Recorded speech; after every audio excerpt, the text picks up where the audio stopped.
प्रिय विद्यार्थियों नमस्कार। हम कौटिल्य अर्थशास्त्र पर विगत कुछ दिनों से चर्चा कर रहे हैं। उसी कड़ी में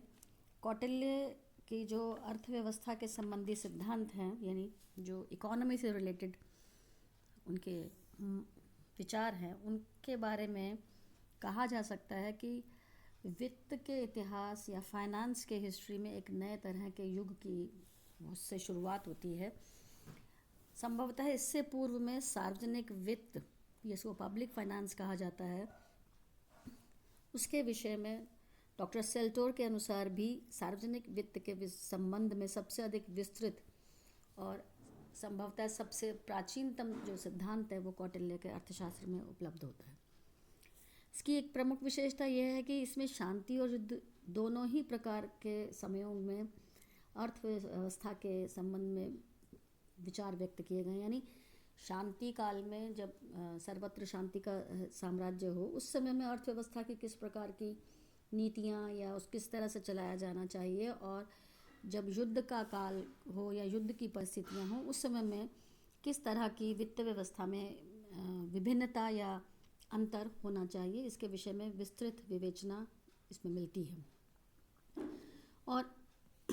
वित्त व्यवस्था के सिद्धांतों को लागू करते हुए या उनके विषय में बताते हुए उन्होंने सुदृढ़ और शक्तिशाली राज्य के निर्माण या उसके संगठन के साथ साथ जन कल्याण यानी पब्लिक वेलफेयर को भी ध्यान में रखा है। और जीवन में, चाहे वो व्यक्ति का जीवन हो, एक मनुष्य का या इंडिविजुअल का जीवन की बात हम करें, या एक राज्य के संदर्भ में हम बात करें, उसमें अर्थ और संपत्ति का जो महत्व है उसको उन्होंने विशेष रूप से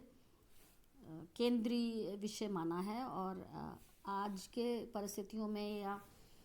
वास्तविक रूप में, या इसको आप प्रैक्टिकली कहें, व्यवहार रूप में आप इस बात को अनुभव कर सकते हैं कि वित्त या संपत्ति या फाइनेंस या अर्थव्यवस्था के बिना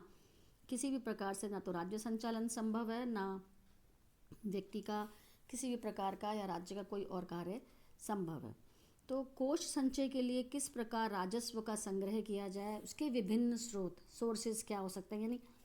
आप टैक्स को कैसे कलेक्ट कर सकते हैं, उसके डिफरेंट या उसके विभिन्न मद क्या हो सकते हैं। जैसे कि उद्योग है, विशेषतः खनिज उद्योग पर राज्य के स्वामित्व का उल्लेख मिलता है, और आज के तारीख में भी आप जानते हैं कि खनिज या मिनरल्स पर, मिनरल इंडस्ट्री पर, माइंस एंड मिनरल्स पर सरकार का नियंत्रण या सरकार का स्वामित्व या राज्य का स्वामित्व रहता है। तो प्रमुख उद्योगों का राज्य द्वारा ही संचालन होना चाहिए, और शेष उद्योगों पर कौटिल्य नागरिकों की निजी संपत्ति के अधिकार की भी मान्यता प्रदान करते हैं। लेकिन उस श्रेणी के उद्योगों पर राज्य के प्रभावशाली नियंत्रण को जनहित में आवश्यक माना गया है। यानी अगर निजी हाथों में भी या व्यक्तिगत संपत्ति के रूप में भी वो उद्योग हैं, तो भी उन पर प्रभावशाली नियंत्रण जो है वो जनहित में आवश्यक है कि राज्य का ही रहे। तो मनुष्य का शोषण मनुष्य द्वारा रोकने के लिए सब प्रकार के उत्पादन यानी प्रोडक्शन, वितरण यानी डिस्ट्रीब्यूशन, और उपभोग यानी कंजम्पशन पर राज्य सत्ता के नियंत्रण या कंट्रोल को आवश्यक माना गया है। और उद्योगों के साथ विभिन्न शिल्पों और व्यवसायों पर भी राज्य के व्यापक नियंत्रण का समर्थन कौटिल्य के द्वारा किया गया है। अर्थशास्त्र में इस बारे में विस्तार से चर्चा की गई है।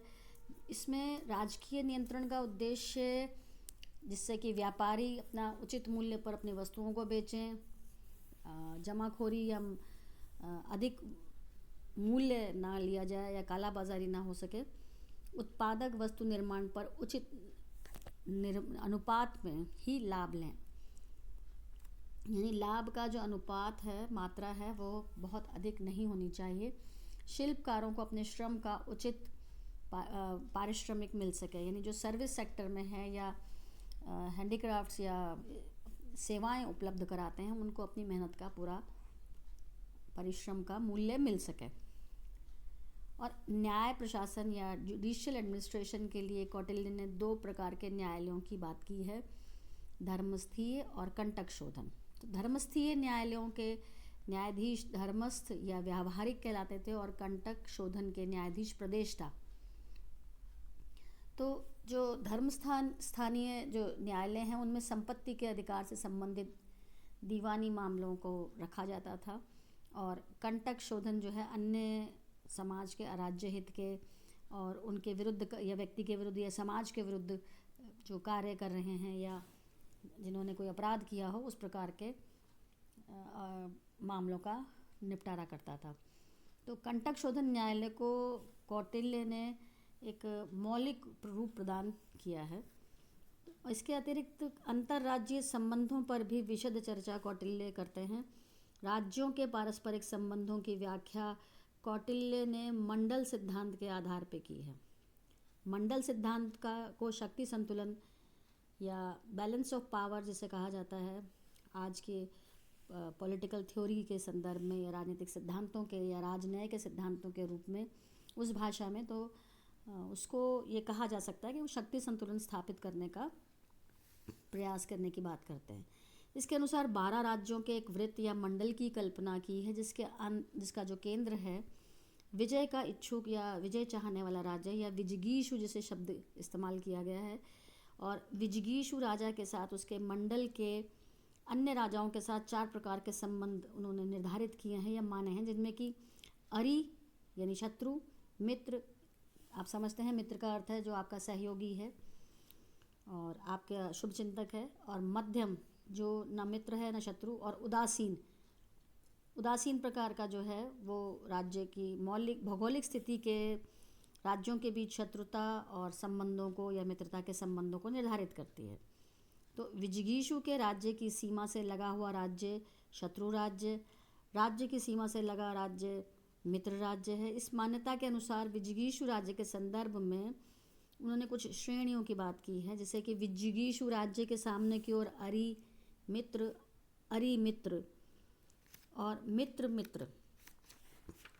यानी, और इसके अलावा अरि मित्र की श्रेणी निर्धारित की है। और विजिगीषु राज्य के पीछे की ओर भी उन्होंने विजिगीषु के पीठ पीछे का शत्रु और आक्रंद यानी विजिगीषु का पार्श्व का मित्र और विजिगीषु के पार्श्व के शत्रु का मित्र और आक्रंदसार विजिगीषु के पार्श्व के मित्र का मित्र, इस प्रकार उन्होंने इसको विभाजित किया है। और इन राज्यों में विजिगीषु को सम्मिलित कर दें तो 10 राज्यों की संख्या स्थापित होती है। इनके अतिरिक्त मध्यम और उदासीन 2 अन्य राजा उन्होंने माने हैं, और कौटिल्य के अनुसार मध्यम राज्य वह है जो विजिगीषु राज्य और उसके अरि राज्य दोनों की सीमा पर हो, और जो इन दोनों राज्यों को एक ही साथ या अलग अलग सहायता देने या उनका निग्रह करने में समर्थ हो, यानी उन्हें रोक पाने में समर्थ हो। यानी तो उदासीन राज्य की कौटिल्य की परिभाषा तटस्थ राज्य की